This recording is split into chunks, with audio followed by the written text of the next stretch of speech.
Olá a todos e todas, sejam bem-vindos, sejam bem-vindas. Mais um Outras Lidas, um projeto que ou você já viu ou está vendo pela primeira vez, que é basicamente a forma como eu leio.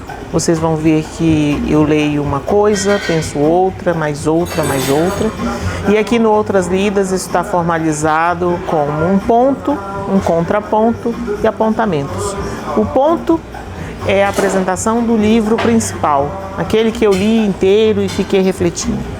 O contraponto eu retiro da biblioteca Celso Fernandes Patelli, um grande amigo cujos livros conversam muito aqui com as minhas reflexões, e apontamentos, nossa, tem um monte, porque aí passa um monte de coisa na minha cabeça, muita coisa que eu já li, muita coisa que eu já estudei, muita coisa que eu vejo por aí, muita coisa que vocês mandam para mim. Não se esqueça, mande para mim sugestões, críticas, pontos, contrapontos, apontamentos, mande ideias, mande possibilidades, mande propostas, né? Já tem em breve 2 obras que eu vou apresentar nessa lógica mesmo. E uma outra coisa que eu queria deixar demarcada nessa primeira parte aqui, essa pequena introdução. Por que eu faço isso? Primeiro porque eu gosto muito de ler, né? Tem coisas que só saem por escrito e tem coisas que a gente tem que ler, né? Porque é para a vida. Então a gente lê porque isso faz a gente viver. Essa é a primeira grande questão. E a segunda questão é para fazer valer, para fazer honrar tudo aquilo que a possibilidade da educação fez a partir do meu pai para mim. Se estou aqui, é graças a isso. Eu sou a prova viva de que a educação salva. É muito importante ler e escrever e é muito importante que sejamos uma sociedade que lê. Tá? É por isso que eu estou aqui. Muito bem, hoje nós temos um ponto legal que se chama A Gente é da Hora, um livro de Bell Hooks, uma grande ativista negra norte-americana já falecida, e que pela sua densidade, pela sua complexidade, a gente vai assistir em 2 momentos. Então hoje é a primeira parte, em que eu vou apresentar os 4 primeiros capítulos, mas também tem um prefácio dela, um prefácio de Túlio Custódio, a apresentação de Lázaro Ramos. Então é quase como se a gente tivesse já 5 capítulos nessa primeira parte, tá? O nosso contraponto é uma obra clássica de Frantz Fanon, Pele Negra, Máscaras Brancas, da biblioteca Celso Fernandes Patelli. E curiosamente é um livro que eu também tenho, né? Então assim, é algo que conversávamos muito a respeito. E o apontamento é um livro que se chama Colorismo, de Alessandra Devuski, uma pesquisadora brasileira. Muito bem, então vamos começar com o ponto A Gente é da Hora. É muito legal a apresentação desse livro, cujo subtítulo é Homens Negros e Masculinidade. Eu acho muito importante a conversa a respeito da masculinidade na nossa contemporaneidade, dado tantas situações difíceis de violência, feminicídios, e da forma como, né, a questão da virilidade e da demarcação da identidade masculina, né, na figura do homem estão em tantas turbulências, né? E aí, no início, eu acho um tema muito interessante, já li muito a respeito disso, fiquei um pouco incomodada, né? Falo disso ou não falo e tal. E na contracapa do livro tinha 2 frases, né, da Bell Hooks, que me fizeram bancar essa leitura. As mulheres negras não podem falar pelos homens negros, nós podemos falar com eles. Então, a minha ideia é que eu possa, daqui, né, do pouco que sei, conversar sobre os homens negros, conversar sobre essa masculinidade que sim conversa com a feminilidade, conversa com as mulheres. Então, é desse lugar que eu vou conversar com vocês. Na apresentação de Lázaro Ramos, ele intitula como Farol do Desassossego, né? Então, é interessante que ele comenta que a primeira vez que ele leu um livro da Bell Hooks, ele era adolescente e em cada página ele sentia transpirar informação, transgressão e paixão. Foi a mesma sensação que eu tive lendo cada página, pensando muitas coisas. Realmente ler Bell Hooks é um grande desassossego, né? E a ideia é fazer como ele fala, né? Para todas as pessoas que ele conhece, quando ele encontra, ele fala: leia Bell Hooks. Eu digo para vocês, leiam Bell Hooks. Não só ela, né? Muitos, ela faz uma série de referências. Acho que precisamos ler muitas coisas a respeito disso, né? E de uma maneira muito importante. O prefácio de Túlio Custódio, que é um pesquisador brasileiro, também é muito importante. Ele traz para nós uma discussão que é de levar isso a sério. Eu assisti, vou colocar depois para vocês acompanharem, um café filosófico com ele, onde ele faz uma discussão sobre a desigualdade e a desigualdade social, e ele faz uma frase que eu achei muito interessante, que é preciso levar a desigualdade a sério. A gente costuma tratar as questões desiguais, as questões vulneráveis de uma maneira muito leniente. E eu lembrei, né, não coloquei aqui como apontamento, mas deixo aqui esse comentário para você sobre essa referência, um livro do Pedro Demo, O Charme da Pobreza. Há algo que nessas questões da vulnerabilidade, da pobreza, dos desvalidos, dos desiguais, que fica com uma certa atração, que é justamente da própria repulsão. Deixa lá, né? Porque ele ficando lá como bode expiatório, como lixo, a gente pode ficar aqui, né? Mas aí desse jeito a gente não vai avançar nunca. Enfim, depois tem outras lidas em que eu vou falar disso mais propriamente. Mas enfim, vamos ficar por aqui. Ele vai fazer uma conversa importante a respeito, no prefácio ainda, sobre interseccionalidade. E aí vale a gente fazer uma pequena definição disso, né? Que implica, porque aparece no livro todo. A interseccionalidade se refere aos fatores sociais que se sobrepõem, impactam na identidade de cada um de nós e faz a complexidade do mundo humano. Então, assim, discutir homens, negros, pobres, como se fossem camadas de mil folhas, e essas várias seções, vários aspectos identitários, eles consolidam uma possibilidade que única nos obriga a uma ação, uma estratégia também única. Esse é o primeiro apontamento que eu faço do prefácio. O segundo, ele vai demarcar aqui no livro da Bell Hooks, a gente vai encontrar dois grandes eixos, né, de trabalho. O primeiro deles é a forma como são contempladas as temáticas da negritude masculina numa forma de um padrão unidimensional, como se existisse só um homem. E que homem é esse? O homem da masculinidade hegemônica patriarcal. E o segundo eixo, que ela chama de um não lugar, né, entre aspas, em que o ser negro preenche dentro do projeto limitado e violento de uma masculinidade falocêntrica. E isso faz um empuxo, né, quer dizer, como se sugasse o homem negro, para dentro do fora da lei, para dentro do homem desgarrado, né? E a gente vai encontrar isso de uma maneira muito potente no livro. Tudo isso nos exige entender o patriarcado. O que é o patriarcado? Como que ele se consolida na modernidade e as suas características muito presentes dentro de uma lógica colonial e neocolonial. Também vou falar disso num outro momento. Um outro aspecto importante que a gente vai encontrar aqui no prefácio dele e que também me chamou muita atenção, né, é como que a gente fala dos homens. A gente quem? As mulheres. Como que as mulheres dizem dos homens, e às vezes de uma maneira bastante preocupante, né? E isso vai estar inclusive no prefácio, né? Então tem algumas frases que são clássicas, né, das mulheres sobre os homens, e sempre com certo deboche, né? Porque o homem sabe como é que é, né?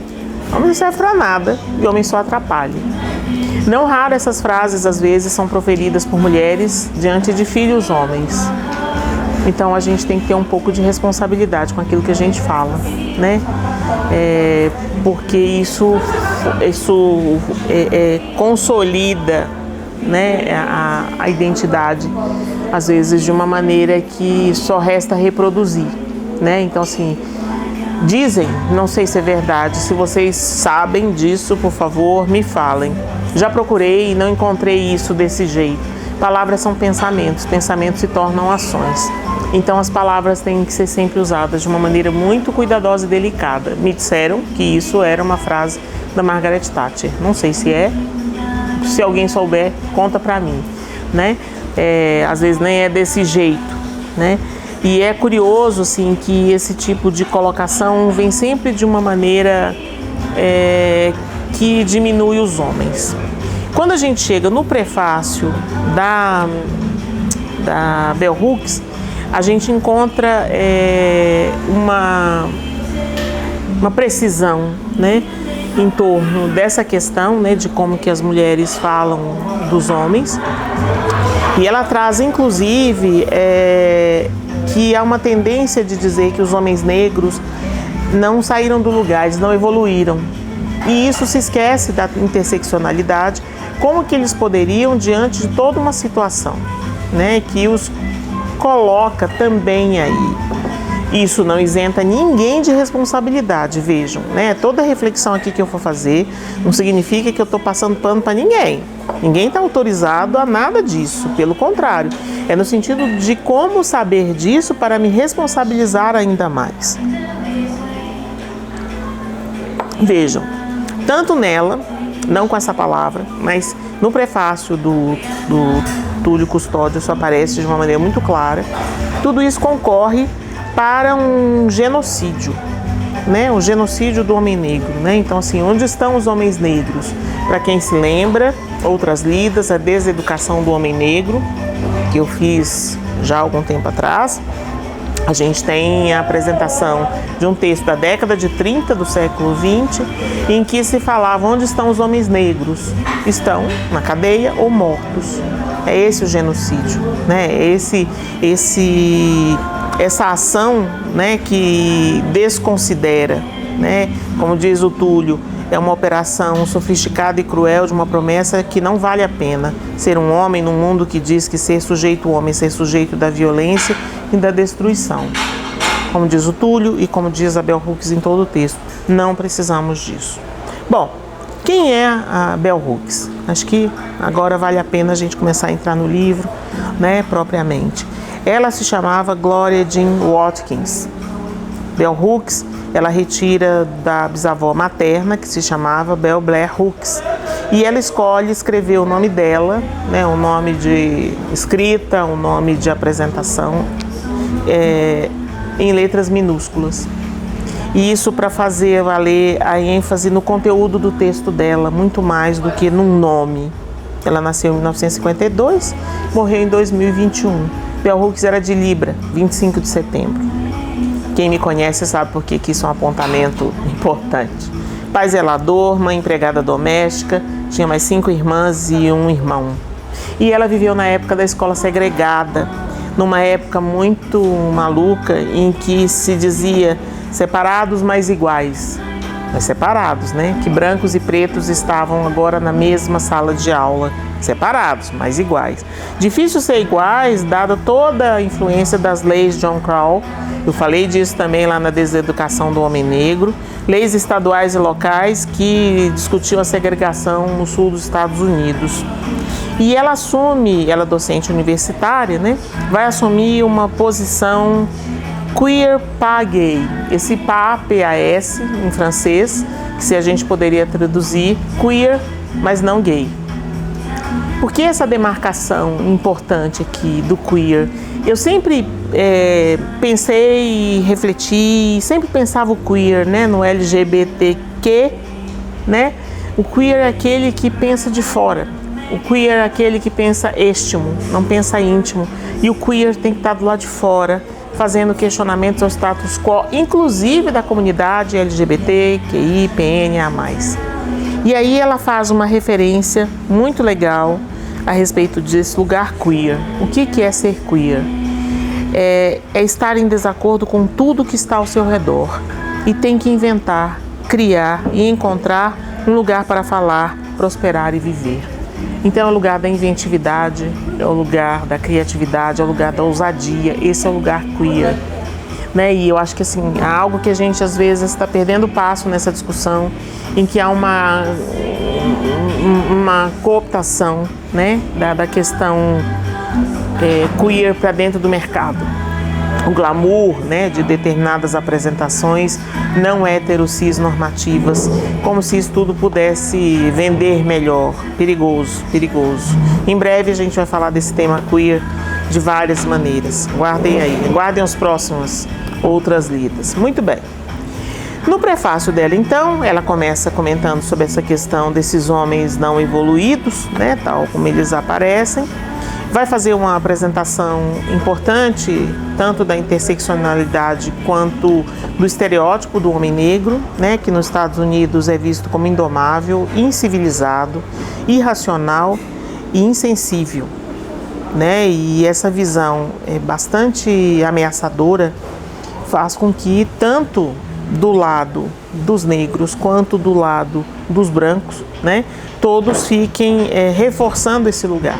E aí ela vai dizer da importância do legado de Malcolm X e Martin Luther King, né, que eu não vou aprofundar muito aqui, porque não é o tema principal, mas vale também ler tanto nas questões que eu poderia dizer de uma demarcação positiva, favorável a um desmonte disso, quanto das situações negativas, por exemplo, uma discussão importante sobre Martin Luther King e como não deu tempo dele avançar sobre a questão das mulheres, né? E não deu tempo. Os dois foram assassinados, né? Então não deu tempo. Então há algo aí, né, desse negro com 4 Is, indomável, incivilizado, irracional, insensível, tem muito a ver com a questão da impossibilidade de aprendizado das habilidades básicas, ler e escrever na infância. Muitos dos autores que ela cita aqui, eles se escolarizaram na prisão. E aí ela menciona por que esse homem só pôde aprender nessa situação e não teve acesso a outras possibilidades de aprendizado. Lembro que uma das grandes influências de pensamento da Bell Hooks é Paulo Freire, que a gente já teve aqui no Outras Lidas, né? Já falamos dele. Então há algo desse livro que conversa muito com as nossas coisas brasileiras, né? E coisas brasileiras que às vezes a gente conhecemos pouco Paulo Freire, né? Muito bem. Essa masculinidade negra, ela acaba sendo herdeira de uma masculinidade patriarcal branca, porque foi assim que os homens negros escravizados foram educados e ensinados. O que a gente chama de crioulos, né, que são esses negros que vão nascer já nas Américas e que não trazem nada da tradição africana, né, quer dizer, eles já viveram toda a vida, nasceram nas Américas e foram criados aqui. Eles foram educados por essa lógica de funcionar numa perspectiva patriarcal da supremacia branca. Então, qualquer apresentação diferente disso acaba não sendo validada socialmente, a gente vai falar muito disso aqui, ou acaba não sendo nem registrada. Ela faz uma crítica no prefácio de quanto os homens não registram, escrevem suas conquistas fora dessa masculinidade patriarcal. Quando eles criam outras possibilidades, isso não aparece, né? Então, não haveria, e ela registra isso na página 39, não tem nenhum corpo de literatura de resistência emergindo dos homens negros. Essa escrita não está aparecendo, né? Então, o livro ele está sendo escrito em nome da libertação masculina negra, no sentido do diálogo, da solidariedade e baseados no amor verdadeiro. Então, ela vai falar disso muitas vezes e vai incitar, convidar a parceria masculina e feminina numa perspectiva de mutualidade, de diálogo e, de novo, desse amor verdadeiro. Essa é a pauta do livro e é isso que a gente vai conhecer, né, a cada capítulo. Então eu vou fazer a menção de cada capítulo, que eu acho que merece esse apontamento, e vou indicando as questões principais. O capítulo 1 se chama Patriarcado da Plantation.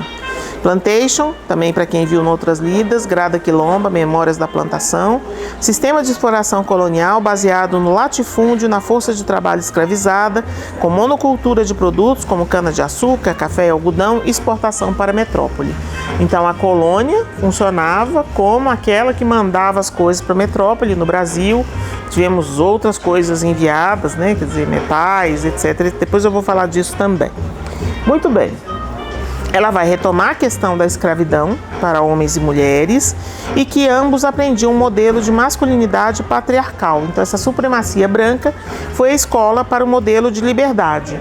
Quando começam os processos, não só lá, mas também aqui no Brasil e nos outros países, de libertação dos escravos, esse homem livre, ele tinha um modelo patriarcal, machista, misógino. Foi isso que ele aprendeu.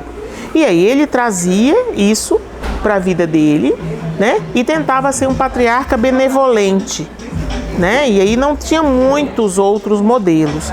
Muito embora ela faça uma menção na página 48 de que aquilo que seria a tradição de John, né? Um herói folclórico mitopoético, ele traz uma outra possibilidade, mas essa é uma outra possibilidade pouco aceita no imaginário. Então, para quem conhece psicanálise, vai entender isso que eu estou falando, né? Que quem não conhece também vou explicar.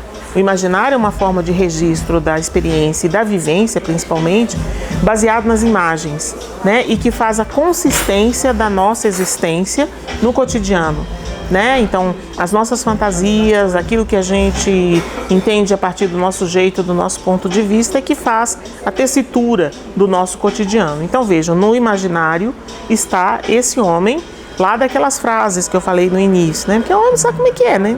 O homem, né, só atrapalha, né? Então, não serve para nada. Então, esse é o imaginário. A tradição de John, e leio para vocês, é algo difícil de suportar e sustentar nesse imaginário. Comprometido com o fim da escravidão e da ideologia da supremacia branca, John é o antagonista supremo do velho senhor e das várias estruturas hegemônicas que estes seus descendentes criaram e, lamentavelmente, que muitos deles também ainda valorizem. Nos vários atos de resistência de John se refletem seus valores e atributos mais exemplares: o bom senso, o poder do riso e da música, a autoafirmação, a autoinquirição, o autoconhecimento, a crença de que a vida é um processo fundamentado no campo fértil da improvisação, a esperança e, o mais importante, o amor. E as suas aspirações? Nada menos que a total e absoluta emancipação das pessoas negras de todas as espécies de escravidão. Esses são os elementos constitutivos e a aspiração que juntos compõem a tradição de John. Então veja, essa ideia, né, não vem logo depois da libertação dos escravos. Pelo contrário, o que vem é esse modelito de repetição daquilo com que se foi educado, né? Então, são poucos os homens negros que vão fazer defesa das mulheres, né? Defesa do sufrágio feminino, que as mulheres pudessem votar, defesa em nome de uma igualdade, né? Então a gente encontra falas importantes, né, no século XIX, o direito não tem sexo e a verdade não tem cor. Essas defesas ficaram muito pequenas diante dessas repetições, né? E aí faria aqui, sei lá, uma breve digressão.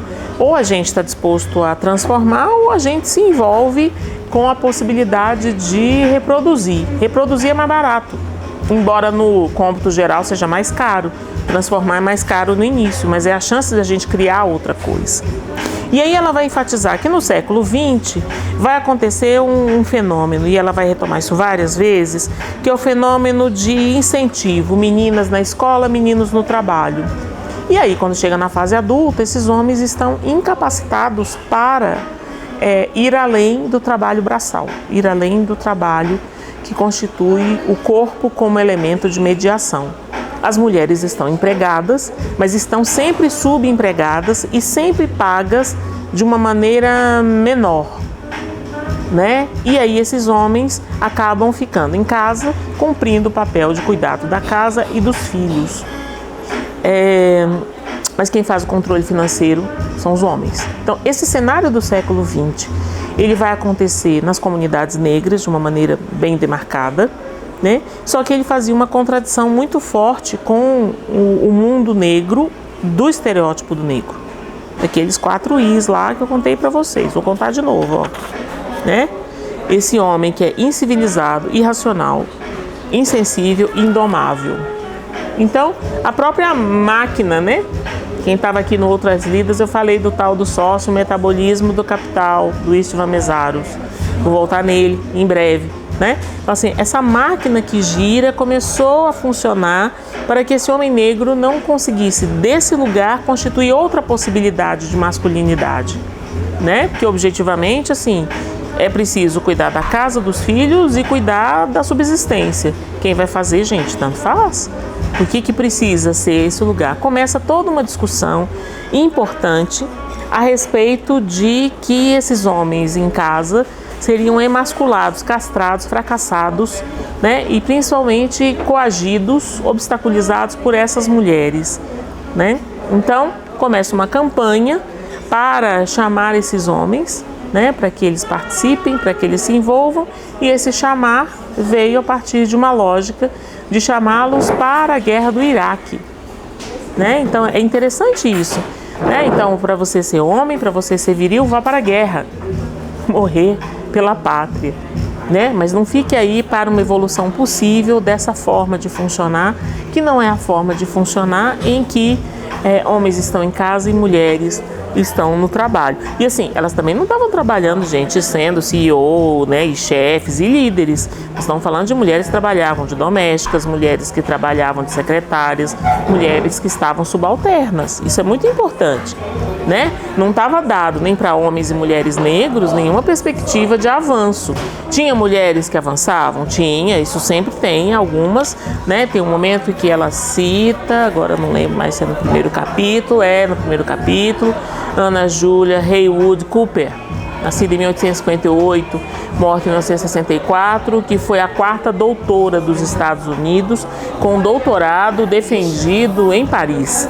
Então havia essas pessoas essas mulheres negras instruídas, que encorajavam e apoiavam a masculinidade dos homens negros, mas eram poucas, muito poucas. Então, o simples fato dessas mulheres estarem trabalhando e esses homens não significava que essas mulheres eram livres. Muito antes, pelo contrário. De certa forma, elas acabavam reproduzindo os mesmos papéis de gênero, né? E do simples de mulheres trabalhando, né? E fazendo acontecer a mesma coisa. Elas eram camareiras, empregadas domésticas, lavadeiras, né? E elas traziam esse dinheiro para que os homens tomassem conta. Então isso acabava repetindo a mesma lógica do patriarcado, a lógica do senhor, né? Bom, nisso também temos um outro embate, que é o embate dos homens negros e os homens brancos. Os homens brancos atacavam os homens negros nos anos 1960 por não cumprirem um papel patriarcal quando se tratava de trabalho e família. E homens negros diziam aos homens brancos que a sexualidade era o único lugar onde a masculinidade importava e ali o homem negro reinava. Se por um lado alguns homens brancos acusavam homens negros de serem castrados, por outro os homens brancos invejavam os homens negros por se recusarem a abraçar de coração a norma machista. Na próxima gravação, eu vou trazer para vocês a realidade da discussão sexual dos homens negros escravizados, para vocês verem como isso cria um certo fascínio no lado do indomável, do irracível, do insensível, né, desse homem pluripotente sexualmente, né, a ser usado e maltratado também. Muito bem. Ainda nesse capítulo, deixo uma pergunta. Quando eu estava lendo, fiquei pensando, como é que eu vou passar de um capítulo para o outro? Aí eu inventei, não tem isso no livro não, tá? Mas eu inventei uma pergunta. A pergunta que o capítulo 1 deixou para mim foi: haveria uma masculinidade revolucionária? Aí nós vamos ao capítulo 2. Cultura gangsta, a participação nos lucros. E aí ela faz uma breve definição de gangsta, termo derivado de gangster, membro de gangue, criminoso, que é onde vai parar um primeiro momento. Por que eu estou falando primeiro momento? Porque eu espero que a gente esteja, né, no fluxo da história, que isso avance para um outro lugar, né, que não seja esse. Por enquanto, né, primeira curva que faz a questão da masculinidade negra é o crime. Então, muito bem, né?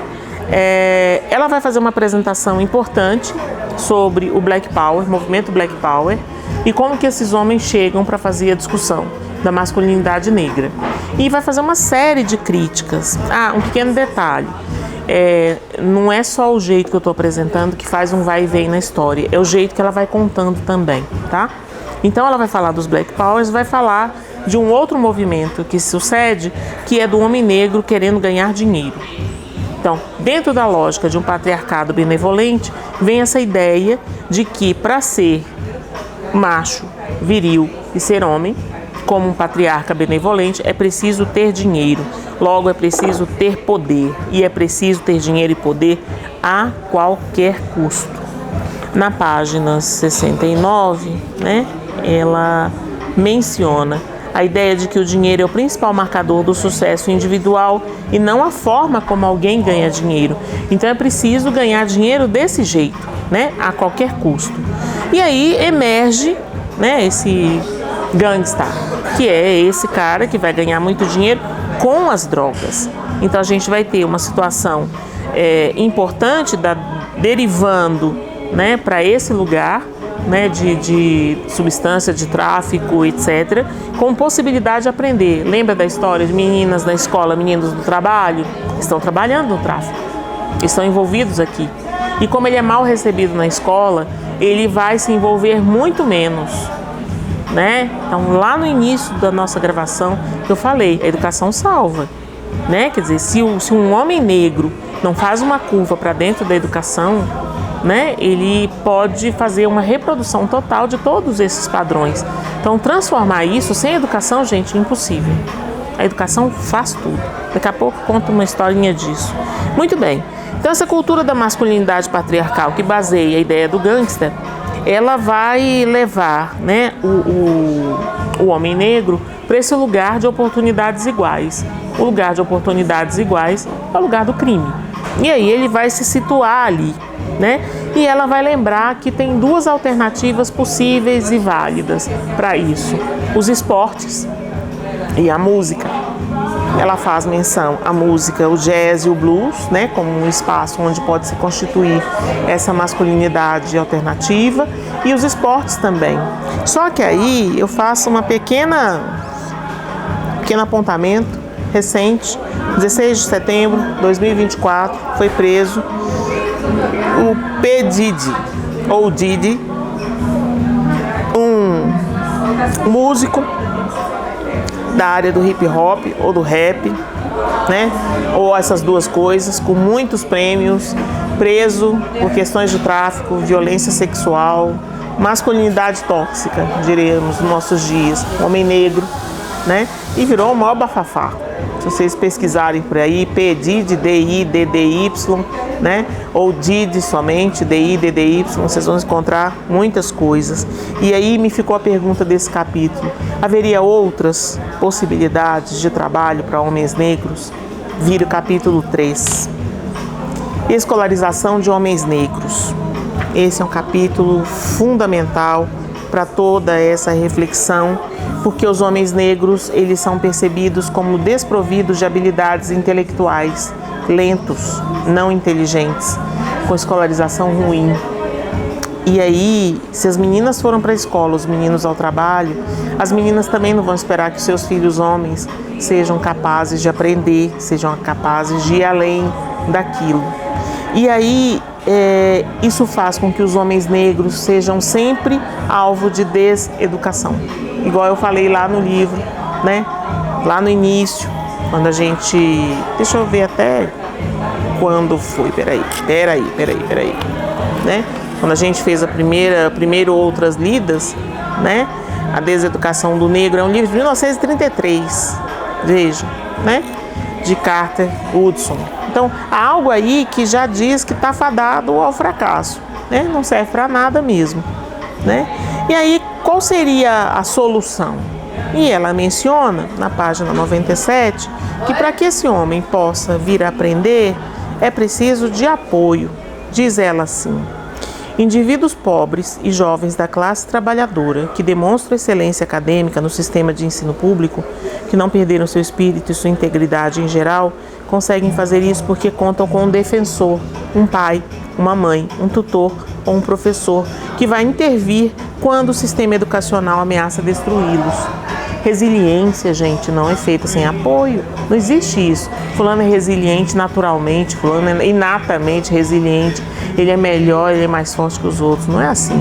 Isso precisa de alguém que faça apoio, né? Então já contei isso por aí, né? Vocês acham isso lá no meu Instagram, tem essa gravação, né? Quer dizer, se eu tô aqui conversando com vocês desse jeito, com essa, sim, acho que posso ser um pouco orgulhosa disso, né? Com certa sofisticação, é porque lá atrás, um menino de 11 anos, preto, pobre, magrinho, franzinho, né?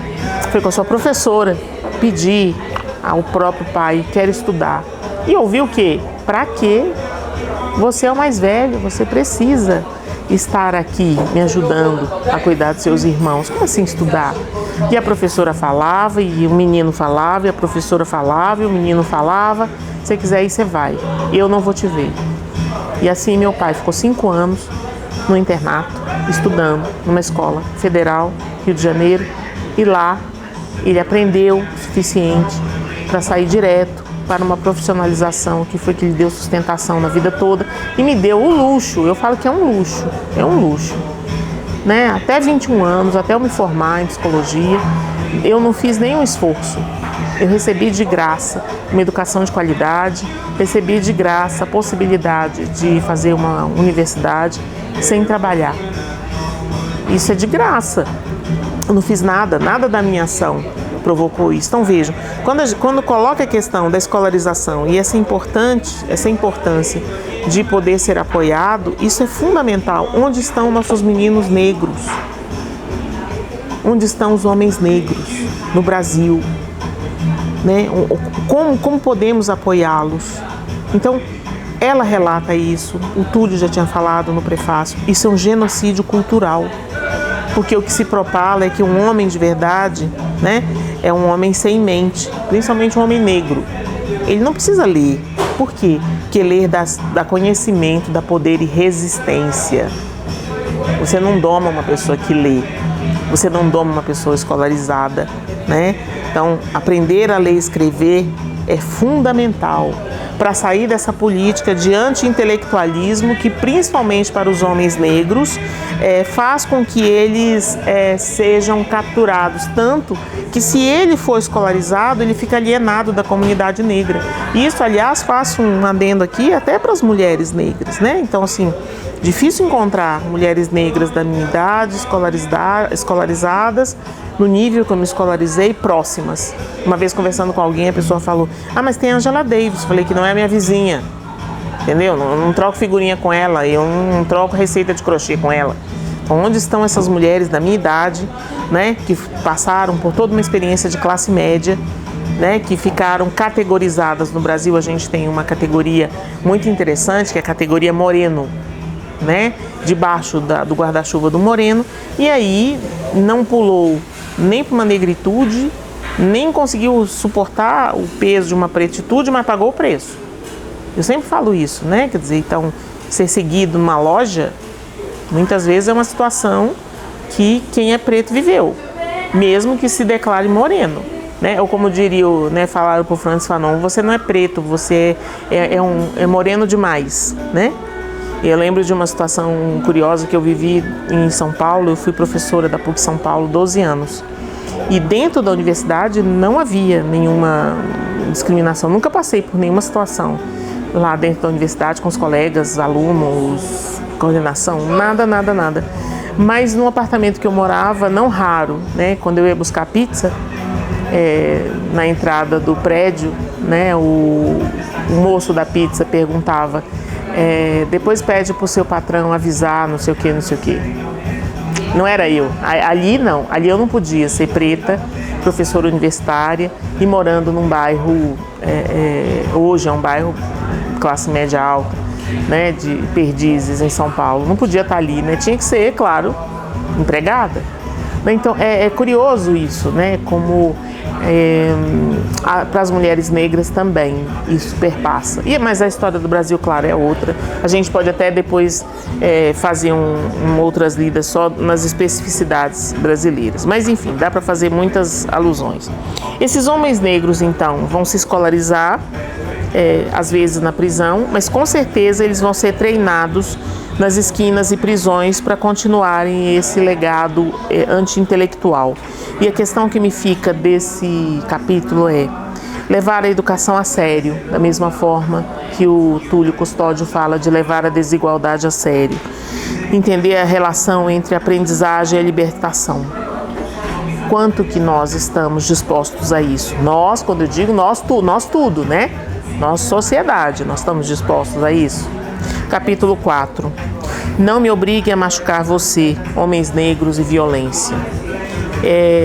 Foi um capítulo difícil de ler, né? Porque toca questões muito da nossa contemporaneidade. Quantas vezes a gente está assistindo situações de feminicídio, violência e ataque de homens contra as mulheres, contra as crianças e homens contra homens também, né? E ela vai dizer que a violência é uma regra nos Estados Unidos, que é um país muito violento e cujo herói é o cowboy. E o cowboy está sempre armado e a função do cowboy é violentar e derrotar. Esse é o lugar, né, de um homem. E aí ela vai dizer que mesmo no movimento Black Power havia vozes violentas e uma relação muito estreita entre violento e masculino. Bom, não precisa ir muito longe, né? É só a gente assistir alguns ícones, né? As versões contemporâneas do cowboy, John Wick, Jack Reacher, né? Quer dizer, vão dizer muito disso, né? Dessa violência absoluta e a dificuldade de entender o que não seria isso. Então, se ele é bom, ele é menino, mas se ele é homem, ele é violento.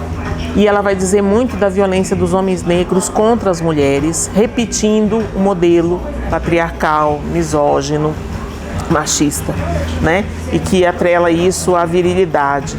E aí, quando esses homens se veem fragilizados, e ela vai fazer uma colocação aqui na página 121, a partir de um autor que se chama Kevin Powell, num livro Confissões de um Misógino em Recuperação. E aí ela cita ele, Kevin Powell, página 121. Eu, como a maioria dos homens negros que conheço, passei grande parte da vida sentindo medo. Medo do racismo branco, medo das circunstâncias nas quais nasci, medo de sair pela porta imaginando por qual humilhação passaria hoje, medo de mulheres negras, de suas bocas, de seus corpos, de suas atitudes, de suas mágoas, de seu medo de nós, homens negros. Eu me sentia frágil, tão frágil quanto um pássaro com as asas cortadas, e naquele dia minha ex-namorada jogou mais pesado e se posicionou contra os homens. Nada em meu mundo, nada em minha autodefinição havia me preparado para lidar de igual para igual com uma mulher.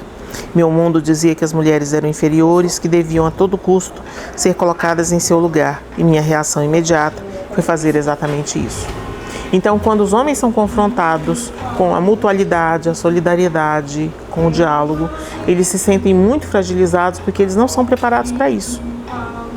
Eles não foram preparados para se posicionar neste lugar alternativo, né? E com isso, eles repetem a economia da plantation, né? E aí, remoto de novo ao Didi, né? Cujo nome verdadeiro é Sean Combs. E aí ele vai ser um negro legal se ele for violento, né? E se ele for um violento que não assume o seu senso de agência, onde ele não vê que ele faz acontecer essa violência. Ele exalta a violência, ele faz parte da violência, ele provoca a violência, mas ele não se vê como parte disso. Então, assim, ele é cultivado em tudo isso, porque a gente encontra essa violência na arma, na faca, no porrete, no filme, na TV, nos livros. A gente assiste isso o tempo todo e aí você quer que a pessoa, de repente, ele apareça sem nada disso como parte dele mesmo. Então a gente vai encontrar, mesmo na música, que seria uma possibilidade alternativa, cafetões da violência vendendo estereótipos racistas e machistas desse homem negro como predador primitivo. Então a gente precisa começar a pensar qual a educação que a gente pode fazer para uma consciência crítica, para que uma consciência que seja direcionada à ética do amor. E aí eu termino a leitura do livro, essa primeira parte, com uma colocação de Martin Luther King, né, na fala Para onde vamos a partir daqui. Então, cito ela, página 133. A estabilidade da nossa casa global envolverá uma revolução de valores para acompanhar a revolução científica e de liberdade que energiza a Terra. Devemos começar rapidamente a mudança de uma sociedade orientada às coisas para uma sociedade orientada às pessoas. Quando máquinas e computadores, o lucro e os direitos de propriedade são considerados mais importantes que as pessoas, torna-se impossível derrotar os gigantes trigêmeos: racismo, materialismo e militarismo. Veja, essa fala, de Martin Luther King, pensando que nós passamos por séculos de colonialismo, entre século XVI e século XVIII, em que matéria-prima, metais, acúmulo de capitais, e escravos faziam parte desse capitalismo comercial e mercantil. Era assim que a gente vivia, às custas do outro, da extração, da exploração.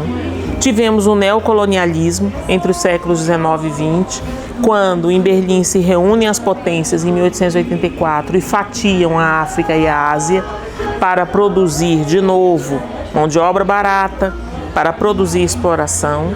E estamos agora numa discussão importante na Europa sobre decolonialismo, ou seja, como sair desse viés para realmente enfrentar, volta a Luther King, racismo, materialismo e militarismo. E no Brasil, as pessoas não estão discutindo isso. E isso me preocupa bastante, porque daqui a pouco nós vamos ser colonizados no decolonialismo, dentro de uma perspectiva ainda pobre, pouco conhecedora de si, zero crítica. Então, esse é um livro assim que, como disse o Lázaro Ramos, é um desassossego. Convido vocês a se desassossegarem. Muito bem, contraponto, Frantz Fanon, que é outro também desassossegado e que bagunça a gente, traz, bom, primeiro quem foi, Frantz Fanon? Às vezes muita gente aqui não sabe quem foi. Frantz Omar Fanon, francês, nasceu em 1925, morreu em 1961, de uma maneira bastante difícil, morreu de leucemia, era um psiquiatra francês, que teve uma vida de classe média, uma boa escolarização, e ele é considerado o pai do nacionalismo africano, era grande amigo de Sartre. E suas obras discutem de uma maneira ácida, necessária e desassossegada, de novo, toda a questão da negritude. Embora no livro ele use negro e preto de uma maneira às vezes indiscriminada,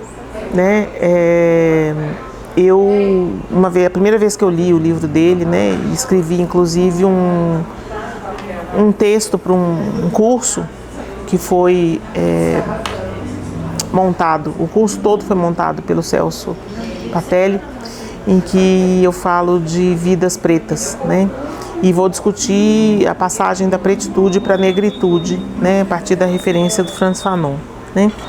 Primeira coisa que me tocou quando eu li o livro, é justamente essa dimensão do racismo e o colonialismo. Então a gente tem um modo socialmente gerado de ver o mundo, um ponto de vista para o mundo, que vai fazer um recorte específico de exploração e opressão. Então, quando a gente lê Pedagogia do Oprimido, a gente vê as influências de Frantz Fanon em Paulo Freire nesse tema. Quer dizer, só dá para pensar isso se isso for uma montagem. Como Fanon era psiquiatra, a gente também encontra referências psicanalíticas nele, e ele tem um capítulo específico a respeito da negação do racismo. Quer dizer, como que isso se constrói de uma forma que viesa, que foge, que se esquiva da própria dimensão de encarar uma realidade. Quer dizer, você é preto, você não é moreno, você não é fortemente moreno, você é preto. Como vir a ser negro? Esse é o desafio e esse é o trabalho, digamos, que a gente precisa bancar, tanto diante dos nossos semelhantes, os outros que são pretos como nós, para que eles se tornem negros, e os brancos. Tem um trabalho aí, de fazer isso, para que a gente possa fazer um enfrentamento desse tema todos juntos. Vejam, volto lá na frase da contracapa do livro da Bell Hooks. Eu não posso falar em nome de um homem negro, porque a voz de fala da negritude é dele. Recomendo a vocês, Instagram, Henrique Restier, é um pesquisador importantíssimo, que faz uma discussão muito legal e necessária sobre racismo misândrico, né? Uma forma de racismo específica em relação aos homens. É uma referência importante, eu vou voltar nele depois em alguns momentos, eu vou voltar nele inclusive como uma leitura de ponto, né? Calma, muita calma nessa hora que é muita coisa para ler. Mas enfim, há algo aí para pensar essa dimensão colonial que a gente ainda não está preparado, né? Por que nós brasileiros não estamos preparados? Porque a gente vive uma política muito dura, e esse é o apontamento, de colorismo. Apontamento, né? Colorismo, de Alessandra Devuski da Silva Tedesco, vai trazer com precisão o que é essa dimensão da mestiçagem esperada para os lugares onde havia negros, para acabar mesmo com a raça, né? Então, assim, o moreno, o preto de pele branca são figuras importantes para que essa mestiçagem nos deixe amenizados em relação a quaisquer tipos de conflitos. Mas aí você pensa, se nós temos mais de 50% da população preta e parda, a gente não vai conseguir ficar fora desse conflito. E ela define, né, o que seria o colorismo. Seria o desdobramento do racismo, uma hierarquização racial para a implantação de um projeto colonial, na época português, né, um projeto do capitalismo, para erradicar essa possibilidade de conflito étnico, né? Então, assim, isso no nosso Brasil é muito importante, e isso afeta o mercado de trabalho, isso afeta a escolarização de pretos e pardos, e isso afeta também o próprio feminismo. Bom, isso tudo aqui continua, essa é só a primeira parte, né? Fiquem preparados para a segunda parte, que tem um montão de apontamentos. Depois que olhando, nossa, vou ter que fazer uma seleção e refazer outros pontos para poder trazer tantos quantos apontamentos existem sobre isso, para ver se um pouquinho eu consigo decolonizar vocês. Vamos pensar realmente de outra forma, né? Vamos pensar numa lógica Ubuntu, eu sou porque somos. Vamos pensar o nosso lugar no papel, lugar e papel no laço social, onde cada um de nós pouco importa. O que importa é o que fazemos uns pelos outros e o em nome do que fazemos uns pelos outros. Estejam aqui, a conversa não é fácil. Se fosse fácil, a gente não estava aqui, mas vocês me conhecem ou estão me conhecendo. Se fosse impossível, eu não estaria aqui.